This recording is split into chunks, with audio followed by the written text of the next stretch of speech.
Hello friends, मैं शिवास्ता आपका अपने इस यूट्यूब चैनल पर स्वागत करती हूँ। आज हम बात करेंगे जो टीजीटी का जो रिज़ल्ट आया है, इसका इम्पैक्ट जो फीमेल के थर्ड लिस्ट लगेगी उस पर क्या पड़ेगा और कितने चांसेस हो गए आज के रिज़ल्ट के बाद फीमेल की थर्ड लिस्ट जो आने वाली है। और ये जो लिस्ट है वो आएगी पीएसटी के बाद। जो पीएसटी फर्स्ट और सेकंड लिस्ट में जिन गर्ल्स का नाम आया है वो पीएसटी उनका पीएसटी होगा, उसके बाद आपकी जो थर्ड लिस्ट है वो लगेगी। तो इसलिए अब हम आपको बताएंगे कि इस रिज़ल्ट का थर्ड लिस्ट पर क्या इम्पैक्ट पड़ेगा और कट ऑफ पे क्या असर पड़ेगा, कि कितनी कम जाएगी हर कैटेगरी की और टीजीटी रिज़ल्ट के बाद। ठीक है, तो आप हमारी जो वीडियो है वो पूरी डिटेल में देखना और मतलब एंड तक देखना, क्योंकि बीच में शायद आपको समझ में ना भी आए। तो इसलिए आप हमारी वीडियो वो एंड तक देखना ताकि आपको पता चल सके कि कट ऑफ है कितनी कम जाएगी जनरल की और रिज़र्व कैटेगरी की। ठीक है, अब हम बात करेंगे थर्ड लिस्ट फीमेल की। जो कट ऑफ है वो जनरल की 1 नंबर, 1 से मैक्सिमम 1.5 नंबर इतनी कम जाएगी। और जो रिज़र्व कैटेगरी की है तो इनमें कट ऑफ बहुत कम जाएगी थर्ड लिस्ट की, इनमें जाएगी 1.5 से 2 नंबर कम। इसका रीज़न है क्योंकि जो हरियाणा पुलिस है इसमें जो 3 साल का जो एज रिलैक्सेशन में लाया है, इसकी वजह से भी कट ऑफ बहुत कम जाएगी। जैसे कि जनरल में 28 ईयर्स है और जो रिज़र्व कैटेगरी है उसमें 33 है, और जो रिज़र्व कैटेगरी है उसमें 33 साल की, इसमें बहुत ज़्यादा लड़कियाँ हैं 33 की जो मैरिड हैं और जिन्होंने टीजीटी का दिया है और उनका टीजीटी में फाइनल सिलेक्शन हुआ है। मेरे नोन में भी बहुत हैं जिनका मतलब एक ही है लेकिन वो रिज़र्व कैटेगरी की है, जिसका टीजीटी में फाइनल सिलेक्शन हुआ है और उसका हरियाणा पुलिस में भी नाम आया है। तो इसलिए बहुत हाई चांसेस है थर्ड लिस्ट के लगने के, लेकिन ये लिस्ट लगेगी पीएसटी के बाद, ताकि जो पीएसटी में जो लड़कियां नहीं जाएंगी प्लस जो जिनका पीएसटी क्लियर नहीं होगा, इन दोनों को मिला के थर्ड लिस्ट लगाएंगे। लेकिन ये आपको ज़्यादा टाइम नहीं देंगे, बिल्कुल भी नहीं टाइम देंगे आपको, ताकि आप रनिंग, तो इसलिए आप अपनी रनिंग स्टार्ट कर दीजिए। जिनका भी इस कट ऑफ से जो सेकंड कट ऑफ आई है इससे 1.5 से 2 नंबर कम है, सभी कैटेगरी का 1.5 से 2 नंबर कम है, वो अपना रनिंग स्टार्ट कर दीजिए। आपको मैक्सिमम 1 या 2 दिन मिलेंगे और उसी बीच आपका पीएमटी भी हो जाएगा और पीएसटी भी हो जाएगा। तो इसलिए आप अपनी रनिंग स्टार्ट कर दीजिए ताकि आपका ये ना हो कि नाम तो आ गया लेकिन पीएसटी में नहीं क्लियर हुआ, क्योंकि आपको ये टाइम नहीं देंगे। और आज के रिज़ल्ट से आपको बहुत बेनिफिट हुआ है, मतलब प्लस पॉइंट है कि जो ये रिज़ल्ट है ना वो पीएसटी के बाद नहीं आया, क्योंकि अगर पीएसटी के बाद आता ना तो इस रिज़ल्ट का कोई फ़र्क नहीं पड़ता। जो क्योंकि ये एग्ज़ाम में तो 4 गुना बुलाएंगे और फिर जो पेपर देने जाओ या ना जो वो फ़र्क नहीं पड़ता, क्योंकि जो 4 गुना की जो लिस्ट लगेगी ना पीएसटी के बाद वो मायने रखते हैं। जब तक वो 4 गुना की लिस्ट प्रॉपर 4 गुना की लिस्ट फीमेल की कंप्लीट नहीं हो जाती तब तक ये फिजिकल के लिए बुलाते रहेंगे।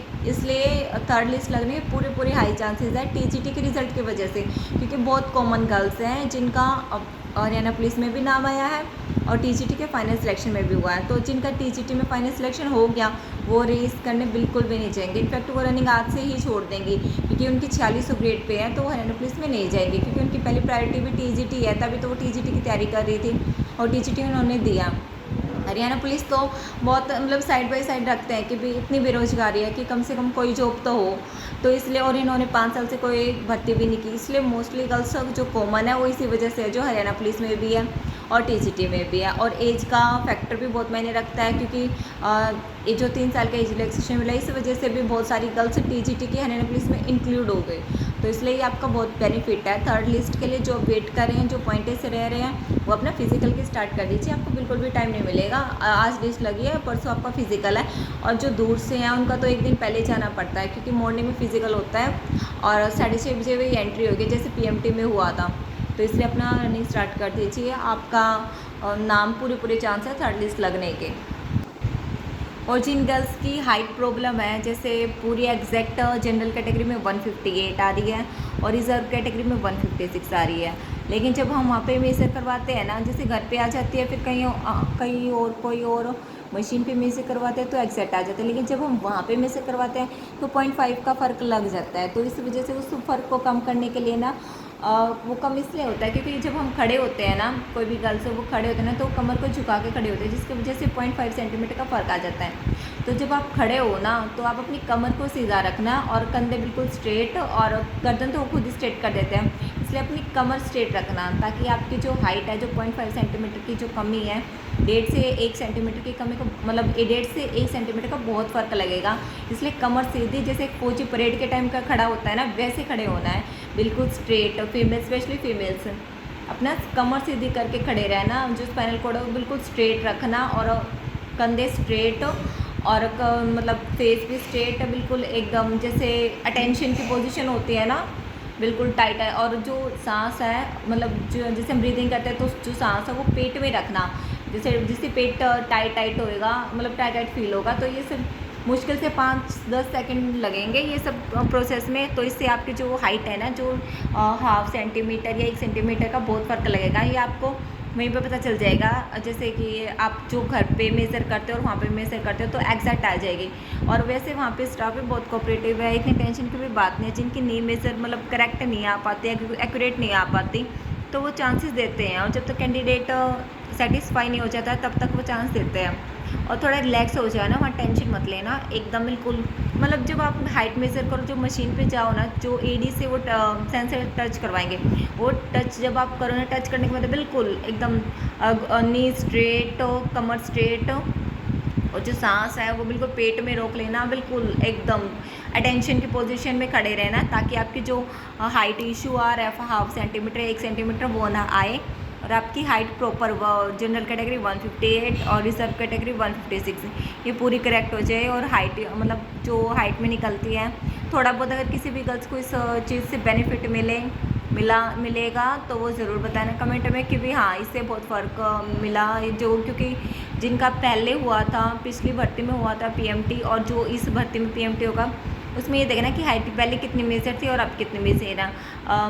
मैं अपनी बताऊं तो मेरी 1.5 सेंटीमीटर ज़्यादा उतारी है इन्होंने पिछले के कंपैरिजन में, क्योंकि पिछली बार मैं बिल्कुल रिलैक्स खड़ी थी, इतनी अटेंशन की पोजीशन में नहीं थी, तो इसलिए मेरी कम ही उतारी थी। लेकिन मेरी जैसे कि मेरी मतलब मेरी 160 प्लस ही है, तो उन्होंने 162 उतारी थी पिछली बार, अब 1.5 सेंटीमीटर ज़्यादा उतार दी। मतलब 1 से 1.5 सेंटीमीटर का बहुत फ़र्क लगेगा। तो इसलिए आप अपनी हाइट के जिनकी भी एग्जैक्ट लगता है कि उनकी हाइट में प्रॉब्लम आ सकती है, तो वो अपनी अटेंशन की पोजीशन में एकदम कमर स्ट्रेट रखना, अटेंशन की पोजीशन में खड़े हो जाना, तो आपका हाइट के जो 1/2 सेंटीमीटर 1 सेंटीमीटर में उसमें वो पूरी एक्यूरेट आ जाएगी। तो आप हाइट में नहीं निकलोगे और आपका पीएमटी हो जाएगा। और जिनका कल पीएमटी है वो ज़रूर बताना कमेंट में कि आपका पीएमटी क्लियर हुआ या नहीं, क्योंकि ये एक प्लेटफॉर्म है फीमेल कांस्टेबल का, जिसमें जो सिलेक्टेड फीमेल कांस्टेबल है वो सारी एक प्लेटफॉर्म पे आ जाए, क्योंकि जो फर्दर प्रोसेस होगी तो इससे आपको भी बेनिफिट मिलेगा और जो और गर्ल्स है जिनका सिलेक्शन हुआ है उनको भी बेनिफिट मिलेगा। क्योंकि कई बार क्या होता है कि हम कई बार हमारे नॉन में नहीं होते जिनका सिलेक्शन हुआ, तो कुछ पूछना हो तो आप कमेंट के ज़रिए पूछ सकते हैं। मुझे पता हो तो मैं बता दूंगी, या जो कि कोई किसी और का हुआ होगा पीएमटी या फिर जो भी आगे फर्दर प्रोसेस होगी उसके रिगार्डिंग जो भी क्वेश्चन होंगे उनको पता हो तो वो रिप्लाई कर देंगे। तो इसलिए कि ये प्लेटफॉर्म है, तो आप अपना हमारे चैनल को लाइक शेयर एंड सब्सक्राइब कीजिए, ताकि ताकि आपको कोई भी प्रॉब्लम ना आए, आके सारी फीमेल जो सिलेक्टेड है वो एक ही प्लेटफॉर्म पे आ जाए। तो इसलिए हमारे चैनल को लाइक शेयर एंड सब्सक्राइब करें। और जो